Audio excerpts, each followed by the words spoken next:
Hello everyone, my name is C. Ankit Agarwal and you are watching me on your YouTube channel TechG।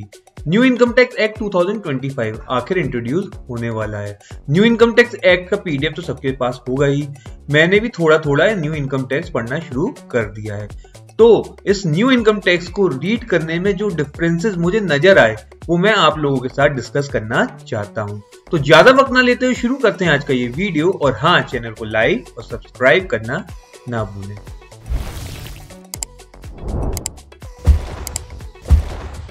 तो शुरू करते हैं। सबसे पहले जो चेंज आया है कि अब हमारा इनकम टैक्स एक्ट 1961 की जगह इनकम टैक्स एक्ट 2025 हो गया है।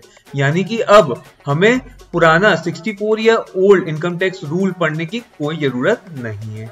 एक इंपॉर्टेंट बात जो आपको पता होनी चाहिए कि this new income tax will come into effect from 1 अप्रैल 2026, यानी कि फाइनेंशियल ईयर 25-26 जिसका बजट फेब 2025 को अभी आया था हाल फिलहाल में, वो अभी हमारे ऊपर लेवी होगा। एक चीज जो मैंने देखी कि इस न्यू इनकम टैक्स में सिंप्लीफाइड लैंग्वेज यूज की गई है, आउटडेटेड और ओमिटेड सेक्शंस को रिमूव कर दिया गया है, शॉर्टर सेंटेंसेस यूज किए गए हैं और साथ में कॉम्प्लेक्स सिचुएशन को टेबुलर फॉर्म में प्रेजेंट करने की कोशिश की गई है। कुछ कंफ्यूजिंग टर्म जैसे कि previous year and assessment year को रिमूव कर दिया गया है और उनकी जगह टैक्स ईयर और सब्सिक्वेंट टैक्स ईयर जैसे वर्ड यूज किए गए हैं। इसका मतलब ये हुआ कि जिस साल आपने इनकम अर्न की उसको हम प्रीवियस ईयर की जगह अब से टैक्स ईयर कहेंगे। नॉटविथस्टैंडिंग की जगह इररेलेवेंट वर्ड यूज किया गया है।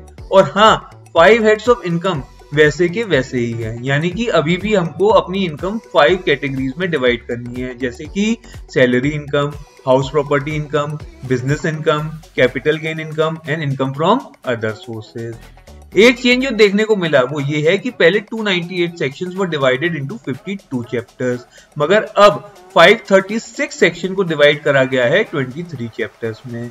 जो ये सेक्शन इंक्रीज हुए हैं उसका रीजन ये है कि जो ओल्ड लॉ में जो न्यू सेक्शन इंप्लीमेंट हुए थे फ्रॉम टाइम टू टाइम, जैसे कि 87A, इसको अब हमने एक सेपरेट सेक्शन का दर्जा दे दिया है, से फॉर एग्जांपल 156। एक चीज जो देख के मैं शॉक्ड था कि both old tax regime and new tax regime were continued in this new act together with all the deduction. पहले जिसको हम 80C के नाम से जानते थे वो अब हो गया है section 123। Standard deduction which was given to salaried employees, that is 50,000 in case of old regime and 75,000 in case of new regime, are same in new income tax act also, यानी कि इसमें भी कोई चेंज नहीं आया है। TDS, TCS and advance tax में भी कोई चेंज नहीं है, बस सेक्शन चेंज हुए हैं।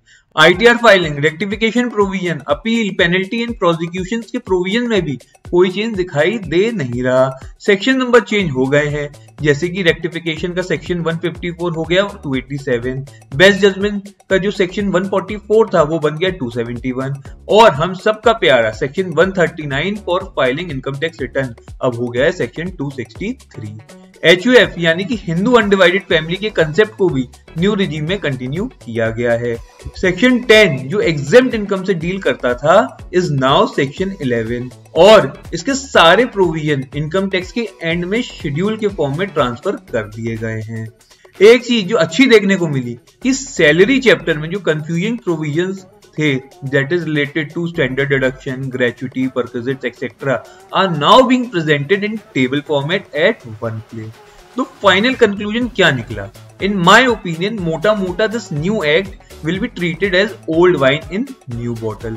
एक काम जो किया गया है कि एक्ट की लैंग्वेज को सिंप्लीफाई कर दिया गया है, यानी कि कान घुमा के नहीं सीधे पकड़ा जाएगा। बाकी तो हम सब ने सिंप्लीफाइड जीएसटी लॉ देखा ही है जो 2017 में लेवी हुआ था।